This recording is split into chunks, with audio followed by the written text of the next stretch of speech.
అమ్మా, నేను నీ కొడుకుని. నువ్వు నాకు వద్దు, నన్ను అమ్మ అని పిలవకు. ఈ డబ్బు తీసుకుని వెళ్ళిపో.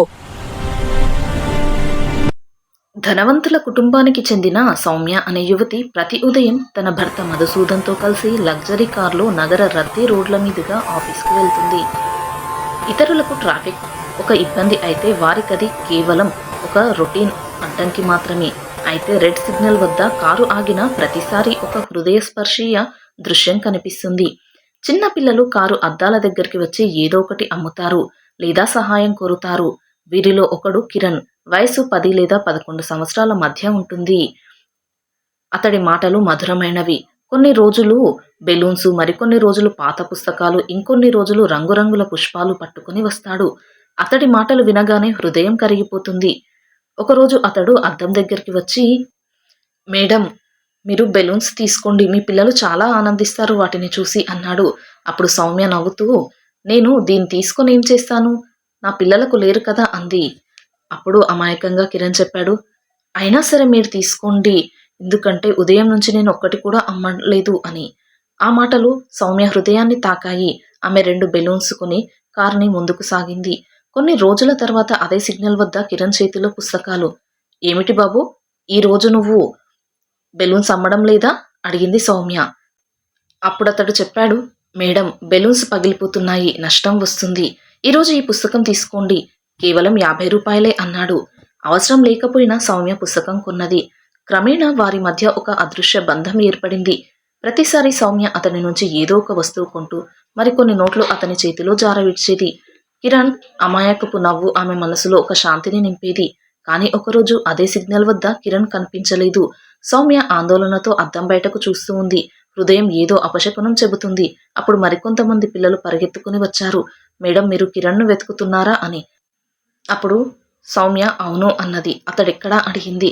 అప్పుడు వాళ్ళు చెప్పారు, అతనికి యాక్సిడెంట్ జరిగింది మేడం, ఒక కారు అతన్ని ఢీకొట్టి పారిపోయింది, అతని తలకు తీవ్ర గాయం, ఆసుపత్రికి తీసుకెళ్లారు, డాక్టర్లు బ్రతికే అవకాశాలు చాలా తక్కువ అన్నారు. అది విని సౌమ్యకు ప్రపంచమంతా ఒక్క క్షణంలో ఆగిపోయినట్లు అనిపించింది. ఆమె వెంటనే వారితో, నన్ను అతని ఇంటికి తీసుకెళ్తారా అని అడిగింది. పిల్లలు ఆమెను ఆటోలో ఆ గల్లీకి తీసుకువెళ్లారు. ఆటో ఆగగానే ఒక వృద్ధ మహిళ కనిపించింది ఆ ఇంట్లో. ఆమెను చూడగానే సౌమ్య స్తబ్దురాలైంది. ఆ మహిళను ఆమె బాగా గుర్తుపట్టింది. వృద్ధ మహిళ కూడా ఆమెను చూసి భయమైన స్వరంలో, నేను నీ బిడ్డను కాపాడలేకపోయాను అని ఏడుస్తూ అంది. సౌమ్య భూమి జారిపోయినట్లయింది. ఏమిటి, కిరణ్ నా బిడ్డనా అని. అవును బిడ్డ, అదే నీ కిరణ్ అని. అంతే. సౌమ్య ఏడవసాగింది తన ఛాతిని కొట్టుకుంటూ. 10 సంవత్సరాల తర్వాత నా బిడ్డ నా ముందు నిలబడి ఉన్నాడు, కానీ నేను అతన్ని గుర్తుపట్టలేదు అని. ఆ బాధను పూర్తిగా అర్థం చేసుకోవాలంటే మనం కొన్ని సంవత్సరాల వెనక్కి వెళ్ళాలి. అప్పుడు సౌమ్యకు కేవలం 18 సంవత్సరాల యువతి అరవింద్ అనే యువకుడితో ప్రేమలో పడింది. ఇద్దరు వివాహం చేసుకోవాలని నిర్ణయించుకున్నారు. కానీ సౌమ్య కుటుంబం ఈ సంబంధానికి తీవ్రంగా వ్యతిరేకించింది. ఎన్ని సలహాలిచ్చినా సౌమ్య వినలేదు. చివరికి అరవింద్తో పారిపోయి వివాహం చేసుకుంది. ఇద్దరు చిన్న అద్దె ఇంట్లో జీవితాన్ని ప్రారంభించారు. ఈ నిర్ణయం వల్ల సౌమ్య కుటుంబం ఆమెతో అన్ని సంబంధాలు తెంచేసుకుంది. అయితే 1 సంవత్సరం తర్వాత సౌమ్యకు కుమారుడు జన్మించాడు, కిరణ్. అయితే అదే సమయంలో అరవింద్ నిజస్వరూపం బయటపడింది. అతడు ఒక అపరాధ గ్యాంగుతో సంబంధం కలిగి ఉన్నాడు, డబ్బు కోసం హత్యలు చేసే వ్యక్తి. సౌమ్య అతన్ని మార్చడానికి చాలా ప్రయత్నించింది, కానీ అరవింద్ మారలేదు. చివరికి శత్రువులు అతన్ని హత్య చేశారు.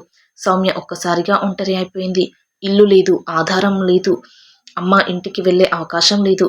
కేవలం ఆమె బిడ్డ మాత్రమే మిగిలాడు. అరవింద్ మరణ వార్త తెలిసిన తర్వాత సౌమ్య తల్లిదండ్రులు మళ్లీ వచ్చారు. బిడ్డ, జరిగింది జరిగిపోయింది, నువ్వింకా యువతివే, మేము నీకు మళ్లీ వివాహం ఏర్పాటు చేస్తామన్నారు. కానీ ఒక షరతు పెట్టారు, ఈ బిడ్డను వదిలేయాలి అని. సౌమ్య నిర్ఘాంతపోయింది. నా బిడ్డను ఎలా వదులుతాను అడిగింది. ఇతడు ఉంటే ఎవరు నిన్ను పెళ్లి చేసుకోరు అని సమాధానం ఇచ్చారు. అప్పుడు అరవింద్ తల్లిదండ్రులు కూడా వచ్చి, మేము కిరణ్ని పెంచుతాము, అతడు మా రక్తం, మేము మా అబ్బాయిని అంతటిలో చూసుకుంటాం అన్నారు. చాలా ఆలోచించిన తర్వాత కన్నీళ్ల సముద్రంలో మునిగి సౌమ్య తన బిడ్డను అతని యొక్క నానమ్మకు అప్పగించి తల్లిదండ్రులతో వెళ్ళిపోయింది. సౌమ్య తల్లిదండ్రులు ఆమె గతాన్ని పూర్తిగా దాచిపెట్టి మధుసూదన్ అనే మంచి ధనవంతుడైన యువకుడితో వివాహం ఏర్పాట్లు చేశారు. వివాహం తర్వాత మధుసూదన్ ఆమె యొక్క అందానికి, ఆమె యొక్క సహనానికి ముగ్ధుడయ్యాడు. వారి జీవితం సుఖమయంగా సాగిపోతుంది. అదే సమయంలో కిరణ్ జీవితంలో కష్టాలు మొదలయ్యాయి. అతని నానమ్మ మరణించారు. ఇంట్లో విభేదాలు పెరిగాయి. ఆమె మరణించిన తర్వాత ఆ ఇంట్లో అతడిని ఎవరూ చూసుకోలేదు. ఇంట్లో నుంచి గెంటేశారు. అప్పుడు ఆ ఇంట్లో పనిచేసే ఆ ముసలమ్మ అతడిని తన దగ్గర ఉంచుకోవడం మొదలుపెట్టింది.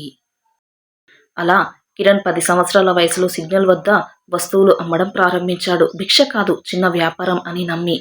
చివరికి అతడికి జరిగిన ఆ దుర్ఘటన సౌమ్యను కిరణ్ ఇంటికి, ఆసుపత్రికి తీసుకువెళ్ళింది.